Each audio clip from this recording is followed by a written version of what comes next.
And speaking of personal development, obviously this is a channel about personal development and kids and career and everything in between all smashed together. I'd love to hear from you about your personal development story, because I know you have a story to tell. If we can segue and transition really quick and then come right back, because you have a phenomenal story and you're telling me that you grew up in Reno, or you went to college in Reno. And if I remember correctly, I don't know if that was the time or somewhere along that time where you actually were also overweight as well. Yeah, and I literally failed out of college because I wasn't tech savvy, and I was in a geology program, and I was overweight, I was bartending, I was doing all these things that, were not conducive to a future, right? That's kind of like doom scrolling if you're sitting at a bar handing beers out or alcohol out, not moving up in technology. Especially when you're in college, you should be embracing technology. And then I ended up moving after a few years and went to my mom's, and I read a book from Tony Robbins, and that changed everything for me. And long story short, I went to Newport Beach and I was in the library. They had free internet in the library, and that's when I learned internet, and it changed things for me incredibly, to the point of my first business was mortgage,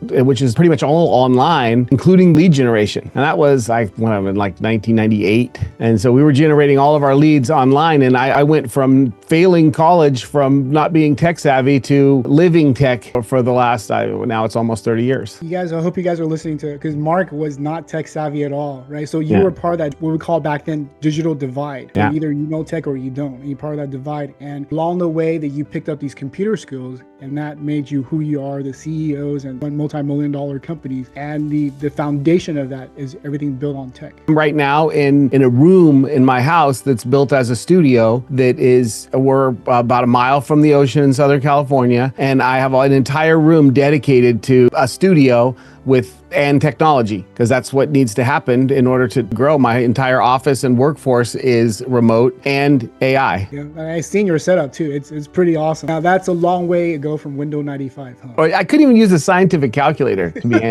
honest. Tell me more. I know it's embarrassing now, but that was not a thing for me. I was a kid that grew up not dealing with tech, and also pretty introverted. I failed speech class college, and you have to at some point embrace everything you're scared of and move forward, especially if it's something like AI and technology, because those they don't move backwards, so to speak. They sure don't. Now, we talk a lot about what not to do. Can you help us paint a landscape of what the future, obviously none of us do know, right? Because it's happening so fast. But at least right now, and maybe next foreseeable 5-10 years, where do you think AI is going? And what do you think some of the industry will collapse and or job will be replaced? I don't think any of the industries are going to collapse. I think what's going to happen is everything is going to get better. If we look at history, things just get better exponentially. And so the people I think everyone will have to take on AI as a part of their life, but the sooner you do it, there's an economic divide for the people that pull in and really embrace it first versus the rest of the people. There's going to be a point coming up in the next few years where even the people at McDonald's are going to have to embrace AI, because they're going to be dealing with a robot making the fries and making the hamburgers. And your ability to manage that is going to be your ability to have any level of job. A gardener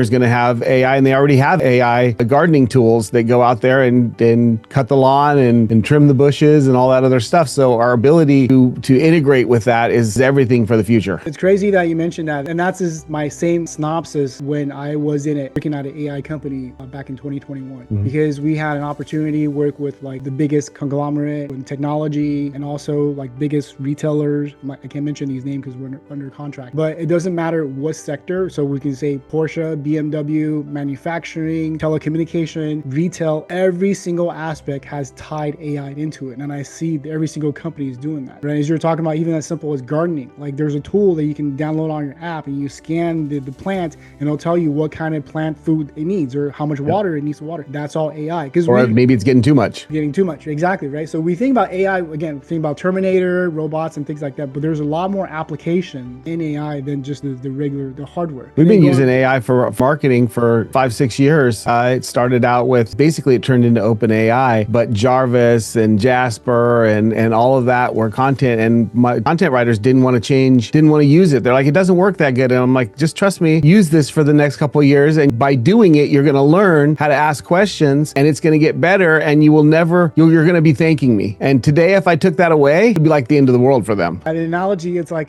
prior to iPhone coming out, we thought everything's fine, right? We use MapQuest, we use Google Map and everything's delayed. But now we have an iPhone or Android and there's Google Map and we can't live without the phone. That's the exact same analogy. That's the same thing for me. As I'm writing this book, realize I no longer need a copywriter. I no longer need a proofreader. It eliminates all of that job, unfortunately. It depends on the level you want to do the book. So if you want to do the book at the absolute best level, then you find a copywriter and a proofreader that leverage AI and see where they can improve little bits of stuff. And they're going to charge for that, but you're going to have a book that's exponentially better than everyone else's. 100%. So this actually goes back full circle in our beginning of conversation because it's about tech integration, not about tech separation. Yeah. So tech integration, not separation. This has been a beautiful conversation. If you're a realtor, you have to act, and you're in a city, you have to, if you want to take care of your clients, you've got to look at the maps applications and how they manage traffic through your city. I was going up through LA to bring my friend to the doctor and we were using maps and it was taking us off the freeway because it was so busy and taking us through these little teeny sleepy neighborhoods that no one ever drove in the streets before. But then Maps and Apple Maps and Google Maps is looking for the fastest way through. And now these same roads, a lot of them are completely packed with traffic. Well, if you don't tell your client that as a realtor, then a person tries to go and they get there at the wrong time of day and they see that it's a perfect place and they're like, oh, my kids could play even in the street here. Well, that's not going to be the case because there's a line of traffic and they can't even get out of the car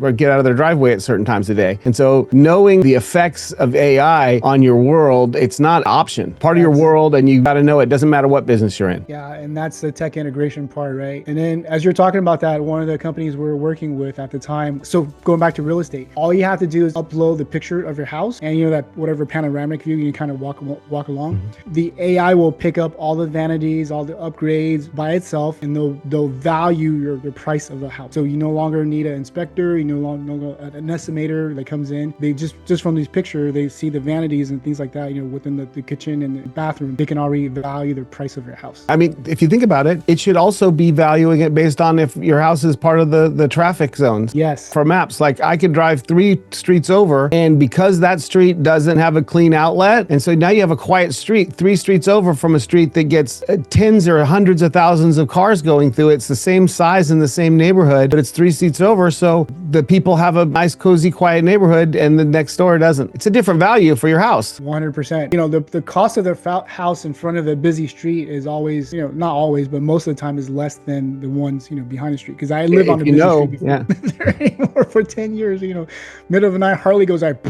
I mean, think about it. If you're making that choice, you've got to look now. The old adage of go to the house and stay there for a few hours before you make a bid. It just goes it's taken to another level, and it's related, and it happened yesterday, so it's fresh on my mind. Are there anything else you would like to add in terms of AI? The future and how those relate with parenting, kids, motivation? So here's the thing that could be really fun for a parent to do with AI. When a kid has a question or a problem, it would be useful for them to have a game where they both go ask AI and save the thread, because both the parent and the AI or the parent and the kid can compare the questions they asked and the outputs that they got. And so they can see a deeper level and understand each other better and understand the results that they got. And so the parent will be able to see flaws in the kid's thinking, and they'll also be able to see flaws in their own thinking. I would say a great challenge would be to compare AI notes on big problems and conflicts. And so let's say this kid did something that they shouldn't do, and the parent, before they do anything, they say, I don't know what we're going to do yet, so let's ask AI together. You go ask AI what we should do, I'll ask, and then we're going to compare notes. Live purposely, love passionately, and be the most remarkable parent you can be. We'll see you in future episodes.